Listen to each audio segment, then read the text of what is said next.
Hey guys, and welcome back to another YouTube video. In this video, I'll be going through the trade targets for the last round of the AFLW fantasy season. In one of the last videos for the season, I think you have this video, you have the three today, and then you'll have a recap video on the Monday probably, and then also maybe something else just about my thoughts on the AFLW fantasy season, where I can sort of learn from, etc., as a lot of things have gone wrong, but obviously some things are out of my control, some things I definitely could have done better, etc., especially down to just planning. I think that's a lot of the things that I've done wrong are just down to I lost it in the build up to the season. But anyway, let's just jump into this video here. So as you can see here, the trade targets for the week, I have cleared out my the trades that I originally had because I know them, so it's going to be pretty easy to get to them for the next video. But anyway, defenders, as you can see now, Sheeran, Gay and Newton are the top three, I'd say. I think that Matty Newman and Webster have sort of fallen down a little bit. They're still pretty good, but if you look at the last three, you can sort of see a divide here. Sorry, Watson's probably that fourth defender in the line behind the top three. She's probably the best. Then you have Georgia Stathis as well, who's done really well the last three. You could probably take a punt on her, but then again, if you take a punt on her, like I'm just thinking about it, where is the defender that I'm grabbing up? I think she's 668k. So if I go by average points, and then I go by, this will probably give it away a little bit, but yeah, 668 in Grider. So if I do that, then I'd have an extra like 50k or something to go defenders, and then anyone like lower than 700 and something k, which doesn't really get me to anyone else. So yeah, there's no real point in doing that, I guess. So yeah, okay. So the difference between who are we talking about here? Webster and the likes of, if I go last three, Webster and Georgia Stathis doesn't really make much of a difference, and I'm more comfortable in going Webster than I am Georgia Stathis. As Webster does have, who does Webster have? Where is it? Adelaide. That's a tough-ish matchup, but it should be down her end, defensive end, a little bit more. And if I go to DFS and then go to the women's side of things, I think you'll see that I think she's still on kick-ins. I could be wrong about this, as I don't track kick-ins as much. Emonson's on some kick-ins, but she did take some last week, which is good. So yeah, Adelaide, it being down her end should actually help, I think, in that game. So I would say that she's probably a good sort of cheaper option outside of the three if you can't get up to Gay, Sheeran and Newton. And then yeah, so Georgia Stathis I'd probably put as sixth option behind Serene Watson. So yeah, I'd probably have Sheeran, Gay, Newton. I probably have Sheeran, Newton, then Gay, and then Webster. Then Watson, then Webster, then Georgia Stathis would be sort of my best remaining. Obviously, with the Daisy Darcy injury and also Sinead Goody. Goldrick. Sorry, having a backline role. I would just say getting rid of Goldrick and also Darcy, from my point of view, is a better option. So that's what I'd be doing.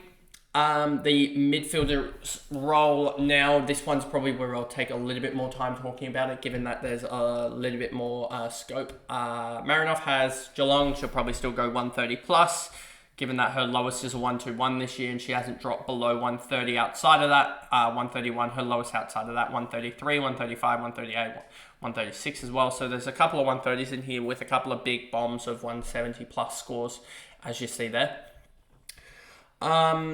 If I was to choose, who do we really want a team to play? You probably want the team to play the Suns or Collingwood. So if you take that into consideration, all the Bulldogs, I don't know if they're necessarily the greatest team to play. So let's actually go to stats by Jaden. Don't think I've used his website for scale of hardness yet. So if we go by, does this help? So for defenders, you want the Western Bulldogs matchup, it seems. Blue equals red equals hard matchup. I'm surprised that... Okay, so yeah, that actually is a plus matchup for the likes of for the likes of Webster, this Adelaide matchup. So if we were to go to midfielders, who do you necessarily not want? Yeah, you don't want the good teams. That seems pretty damn obvious. Where's North Melbourne in this list? North Melbourne's also a minus. So the best teams you want are the Carlton, Melbourne, and Collingwood and GWS. Makes sense. Where's the Gold Coast Suns? Gold Coast Suns have North Melbourne. North Melbourne, yeah, it's a +7. So yeah, it kind of is relative to it. So yeah, if we just go to it, okay. So yeah, I'd be saying that you'd want the Melbourne girls, but there's no Melbourne midfielders that I really like at all. So no there. Essendon against Carlton, I don't really like you could take a punt on Maddie Pressparkers, but that would be taking a punt. Collingwood against Melbourne, there's no Collingwood midfielders I like at that point. I talked about Melbourne. Port Adelaide, I don't really like any of the midfielders there, to be honest with you. Maybe you take a punt on M5 at Dowrick, but that seems very, very risky, so I wouldn't be doing that. Western Bulldogs against Freo. The problem is, I wouldn't be doing that either. I just don't like that option either. The Sydney West Coast matchup, that's 2 negatives. St Kilda versus Brisbane, that's a negative. Adelaide, so Hatchard should be alright, it seems like. Collingwood, we said no one. Fremantle could be... Fremantle, I'd say McCarthy's definitely one you can target, just looking off this list here. And I think that sort of corresponds here, that she's now in the last 3, she's averaging the 4th highest. So I would say McCarthy's probably the one that I'd be looking to target as a sort of out there, I would say, or... I mean, she is the 4th highest price player. But yeah, I would be saying targeting her is probably the one that I'd be doing. Given that, I think she's one that you can target. And I just want to consider, what is the price of some of the girls that I have? Is there a way in which I can get like a Goering or like a Hatchard up to like a...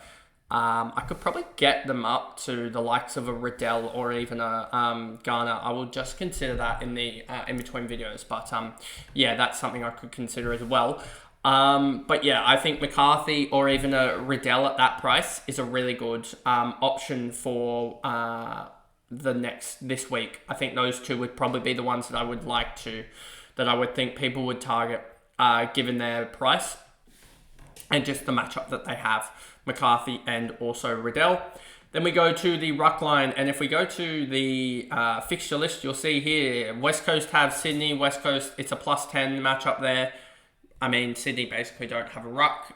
Gazelle Davies is also out, so it is Lexi Hamilton, I believe, that's going to be rucking with Bella Smith. That's probably a huge matchup there for a huge win for West Coast, so...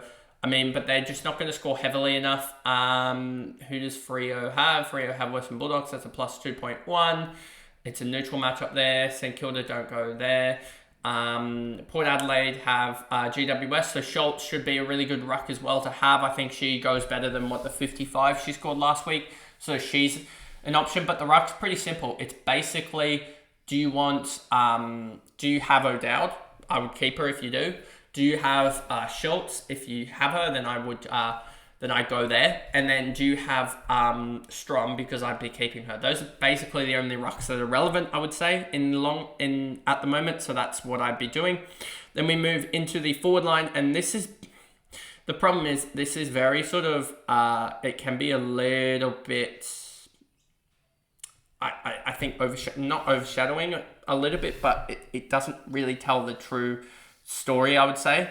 But yeah, it says Essendon have the best one for Carlton. I think that's just in more so the general forwards than the actual forwards. Like the actual name. It's hard to say, but I just feel like the Carlton might be just giving up points to all of the forwards combined rather than the actual mainstay forwards. So yeah, there's that, and it's slightly different to what we look at with the DFS one, where they actually split the players up into their correct position, so you can see the actual midfielders.